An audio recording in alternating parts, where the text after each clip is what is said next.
des années qu'elle n'avait pas dormi comme cette nuit. Toutefois, elle se plaint de ressentir depuis son bain des douleurs à la face, aux mains et aux pieds, d'avoir une sensation de froid à la nuque et des contractions. Ses traits sont tendus, ses mains crispées. L'hypnose ne révèle aucun des contenus psychiques de cette crampe de la nuque que j'atténue ensuite après le réveil par des massages. Son étonnement la veille au soir de n'avoir pas souffert depuis si longtemps de cette crampe n'était donc que la notion de l'état à venir qui déjà se préparait et avait été perçue dans l'inconscient. Cette forme bizarre d'intuition s'observait tout à fait habituellement chez Madame Cécile M, dont j'ai déjà parlé. Chaque fois qu'elle se sentait tout à fait bien, elle déclarait « Il y a très longtemps que je n'ai eu peur la nuit des sorcières » ou bien « Comme je suis contente de n'avoir pas souffert des yeux depuis si longtemps ». Je pouvais alors être sûr que la nuit suivante, l'infirmière aurait fort à faire à cause d'une crainte atroce des sorcières ou que se produirait l'accès de douleur oculaire redouté. Chaque fois transparaissait ainsi une lueur de ce qui se trouvait déjà préformé dans l'inconscient. Le conscient officiel, selon l'expression de Charcot, dans son ignorance, transformait la représentation surgit soudain en une manifestation de satisfaction, certainement bientôt punie comme un mensonge. Madame Cécile, femme très intelligente, à qui je dois une grande partie de ma compréhension des symptômes hystériques, me fit elle-même remarquer que des faits de ce genre pouvaient bien avoir donné lieu aux superstitions fort connues de l'ensorcellement et des sorts jetés. Il ne faut jamais proclamer sa chance, ni par ailleurs peindre le diable sur un mur, sinon il accourt. En général, on ne félicite que son bonheur lorsque le malheur guette déjà ou formule le pressentiment, sous la forme d'une satisfaction. Parce qu'en ce cas, le contenu de la réminiscence précède le sentiment qui s'y rattache, et aussi à cause du contraste agréable présent dans le conscient. J'espère que ces notes extraites de la chronique des 3 premières semaines du traitement suffisent à donner une impression de l'état de la maladie, du genre de mes efforts thérapeutiques et de leurs résultats. Je vais maintenant compléter cette observation. Le délire hystérique que je décris en dernier lieu constitue l'ultime manifestation morbide notable de Madame Amy. Comme je ne m'appliquais pas à étudier indépendamment les symptômes morbides et leur origine, mais que j'attendais tranquillement que quelque chose me révélât ces pensées terrifiantes, ou que la malade les avouât, les séances d'hypnose devinrent bientôt infructueuses, et je ne les utilisais plus que pour lui donner des instructions. Celle-ci devait rester toujours présente dans son esprit et la prémunir surtout une fois rentrée chez elle contre le retour d'états semblables. J'étais alors tout à fait partisan des idées de Bernheim relatives à la suggestion et en attendais plus que je n'attendrai aujourd'hui. L'état de ma patiente s'améliora rapidement à tel point qu'elle m'assura de ne s'être jamais mieux sentie depuis la mort de son mari. C'est seulement après 7 semaines de traitement que je la laissai retourner chez elle sur les bords de la Baltique. C'est au bout de 7 mois environ qu'elle donna de ses nouvelles, non à moi mais au docteur Breuer. Sa santé avait continué à être bonne pendant plusieurs mois, puis une nouvelle secousse psychique était survenue. La fille aînée, qui dès leur premier séjour à Vienne avait à l'image de sa mère souffert de crampes à la nuque, de légers états hystériques et surtout de douleurs marchant, par suite d'une rétroversion de l'utérus, s'était fait traiter sur mon conseil par le docteur N, un de nos gynécologues les plus réputés. Grâce à des massages, il lui redressa l'utérus, de sorte qu'elle cessa de souffrir pendant plusieurs mois. Quelque temps après son retour à la maison, les douleurs réapparurent et Madame Amy s'adressa au gynécologue de la ville universitaire la plus proche, qui fit appliquer à la fillette un traitement à la fois local et général. Ce traitement eut pour conséquence de provoquer chez cet enfant de graves troubles nerveux. Il est probable que les prédispositions pathologiques de la patiente, alors âgée de 17 ans, trouvèrent là une première occasion de se produire, pour devenir manifeste un an plus tard dans une transformation du caractère. La mère, toujours à la fois soumise et méfiante, avait confié son enfant au médecin et se faisait, après le malheureux échec de ce traitement, les reproches les plus sanglants. Elle en arriva par une voie que je n'avais pas prévue à conclure que le docteur N et moi-même étions responsables de l'état de sa fille, parce que nous lui avons représenté cette maladie grave comme peu inquiétante. Elle supprima dans une certaine mesure, par un acte volontaire, l'effet de mon traitement et se retrouva aussitôt en proie aux troubles dont je l'avais débarrassée. Un éminent médecin de sa région, le docteur Breuer, qui entretint avec elle une correspondance suivie par main et vrai, alla convaincre de l'innocence des deux accusés, mais l'aversion qu'elle avait conçue à mon égard persista. Même après cette explication, en tant que séquelle hystérique, elle déclara qu'il lui serait impossible de se faire à nouveau traiter par moi. Suivant le conseil des praticiens éminents dont j'ai déjà parlé, elle partit se faire soigner dans un sanatorium de l'Allemagne du Nord, et sur la demande de Breuer, j'indiquai au médecin-chef de cet établissement quelle modification de la thérapeutique hypnotique s'était montrée efficace dans son cas. Cette tentative de transfert échoua totalement. Il semble qu'elle ne put jamais s'entendre avec le médecin, qu'elle se dressa contre tout ce qu'on voulut tenter pour elle, qu'elle déclina, perdit le sommeil et l'appétit, et ne se remit que lorsqu'une amie, venue la voir dans l'établissement, l'en fit partir subrepticement pour de bon et l'amena chez elle pour la soigner. Au bout de peu de temps, 1 an exactement après notre première rencontre, elle revint à Vienne et se remit entre mes mains.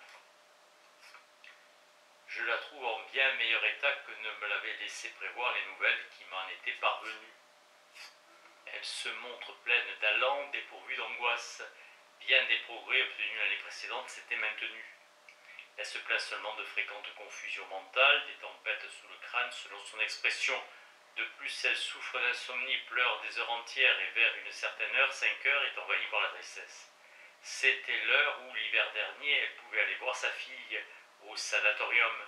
Elle bégaye et fait claquer sa langue en se tordant les mains, et quand je lui demande si elle voit beaucoup de bêtes, elle me répond seulement « Oh, taisez-vous ». À ma première tentative pour la plonger dans l'hypnose, elle serre les poings et crie « Je ne veux pas d'injection antipyrine. Je préfère conserver mes douleurs. Je n'aime pas le docteur R. Il m'est antipathique. Je reconnais qu'elle se trouve empêtrée dans la réminiscence d'une hypnose subie à l'établissement. Elle se tranquillise quand je la ramène à la situation actuelle. Dès le début du traitement, je fais une découverte instructive. Je lui avais demandé à quel moment elle avait recommencé à bégayer, et elle avait répondu en hésitant sous hypnose que c'était depuis la peur qu'elle avait eue à D cet hiver. Un garçon de l'hôtel où elle est logée s'était caché dans sa chambre.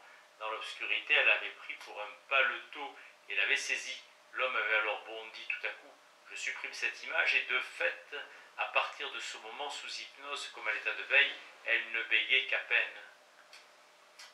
Je ne sais plus qui m'a poussé alors à tenter la chance, mais quand je reviens le soir, je lui demande avec une grande innocence apparente comment il faudra faire en m'en allant quand elle dormira pour fermer la porte de façon à empêcher que quelqu'un puisse se glisser dans la pièce. À ma grande stupéfaction, elle a une grosse réaction de peur, grince des dents, se frotte les mains l'une contre l'autre et me donne à entendre qu'elle a éprouvé une grande frayeur de ce genre à D. Mais rien ne peut la décider à raconter cette histoire. Je constate qu'il s'agit de l'histoire qu'elle m'a fait connaître ce matin, pendant la séance d'hypnose et que je croyais avoir fait disparaître. Au cours de la séance suivante, elle me donne plus de détails et probablement une version plus véridique. Fort agitée, elle s'était le soir promenée de long en large dans le couloir, et trouvant ouverte la porte de la chambre de sa domestique, voulut entrer pour s'y reposer. La femme de chambre tenta de lui barrer le chemin, mais elle ne se laissa pas faire, pénétra quand même dans la pièce et remarqua alors sur le mur quelque chose de sombre qui était un homme. C'est évidemment le caractère érotique de cette petite aventure qui l'avait poussé à m'en faire un récit inexact. L'expérience m'avait appris qu'un récit incomplet fait en état d'hypnose ne provoquait aucun effet curatif, et je tenais dès lors pour insuffisant tout récit n'ayant fourni aucun progrès. Peu à peu, j'avais appris à discerner, d'après l'expression des malades, la dissimulation d'une partie essentielle de leur conflit.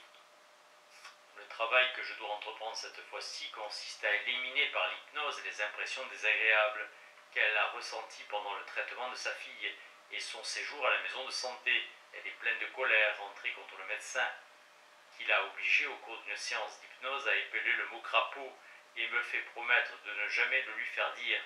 Je me permets alors une plaisanterie suggestive qui constitue le seul innocent mésusage de l'hypnose que j'ai d'ailleurs eu à me reprocher dans le cas de cette malade.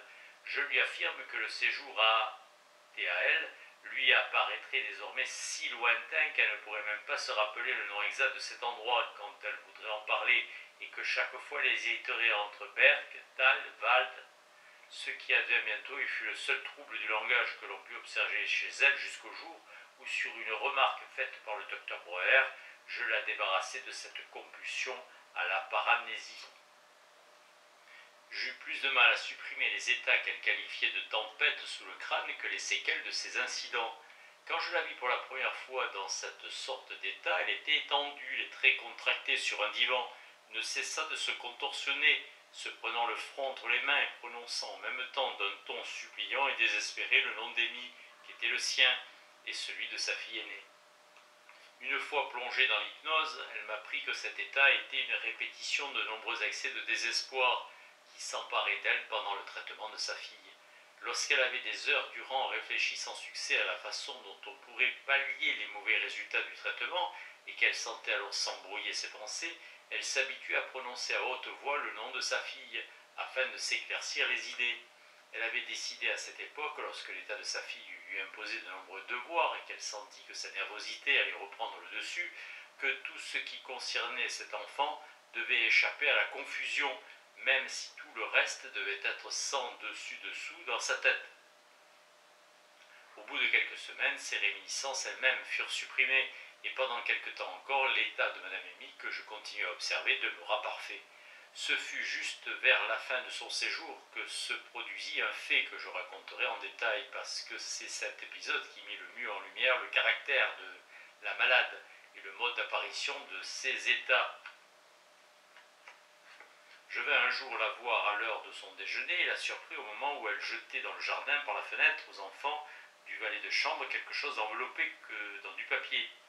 À la question que je lui posai, elle répondit que c'était son entremets sec, qui tous les jours prenait le même chemin. Cela me fournit l'occasion de m'informer du sort des autres plats, et je trouvai sur les assiettes plus d'aliments qu'elle n'en pouvait avoir absorbé. Lui ayant demandé pourquoi elle mangeait si peu, elle me dit n'être pas habituée à manger davantage, ce qui lui serait d'ailleurs nuisible. Elle ajouta qu'elle tenait cela de son père défunt, lui aussi petit mangeur. Quand je m'informai de ce qu'elle buvait, elle me dit de supporter que d'épais breuvages tels que lait, café, cacao. Dès qu'elle buvait de l'eau de source ou de l'eau minérale, elle souffrait de l'estomac. Voilà qui portait indéniablement le sceau du choix névrotique. J'emportai un peu d'urine pour analyser et la trouvai très concentrée et contenant un excès d'urate.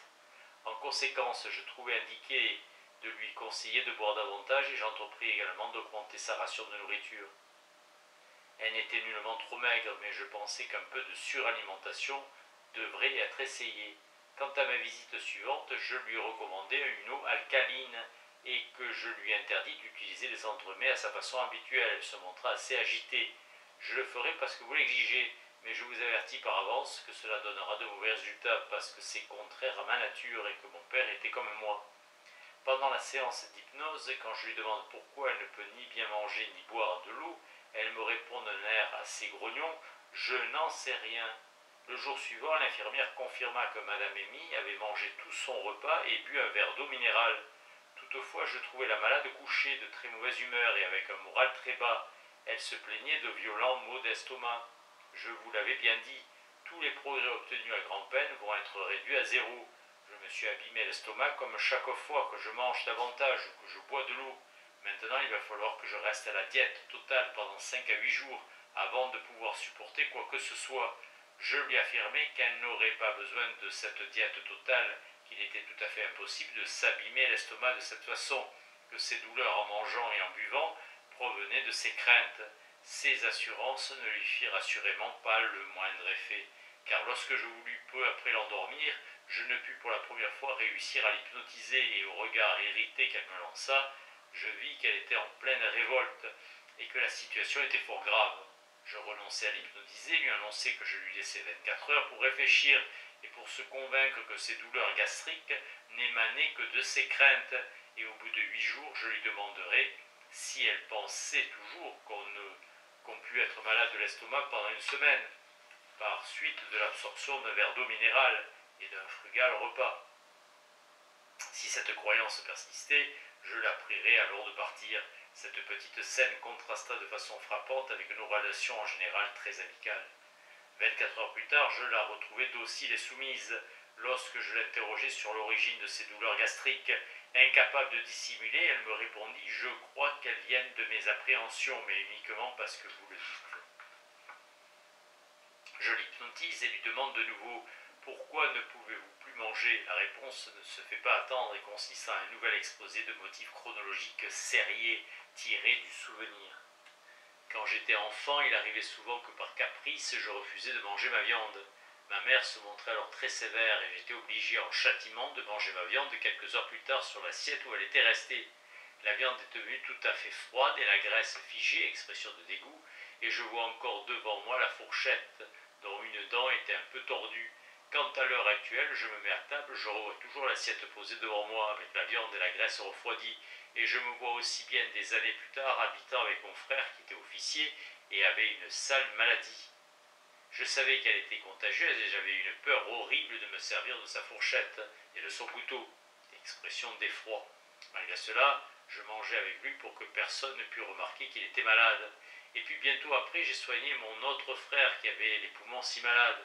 Nous nous tenions auprès de son lit et le crachoir était toujours posé sur une table et ouvert et froid. Et il avait l'habitude de cracher par-dessus l'assiette dans le récipient. Cela m'a toujours bien dégoûté et je ne pouvais pas le lui montrer pour ne pas l'offenser. Et ces crachoirs continuent à se trouver sur la table quand je mange, ça me dégoûte toujours autant. Je fais naturellement disparaître le dégoût avec l'ustensile et lui demande ensuite pourquoi elle ne peut boire l'eau. Elle avait 17 ans quand sa famille alla passer quelques mois à Munich. Là, tout le monde fut atteint d'embarras gastrique par suite de l'absorption d'eau polluée. Grâce aux soins médicaux, les autres furent bientôt remis, mais son état à elle ne s'améliora pas. Elle s'était immédiatement dit, lorsque le médecin lui avait remis son ordonnance, que cela ne servirait certainement à rien, et les eaux qui lui furent prescrites restèrent sans effet. Et c'est à partir de ce moment que d'innombrables fois se répéta cette intolérance à l'égard des eaux de source et minérales.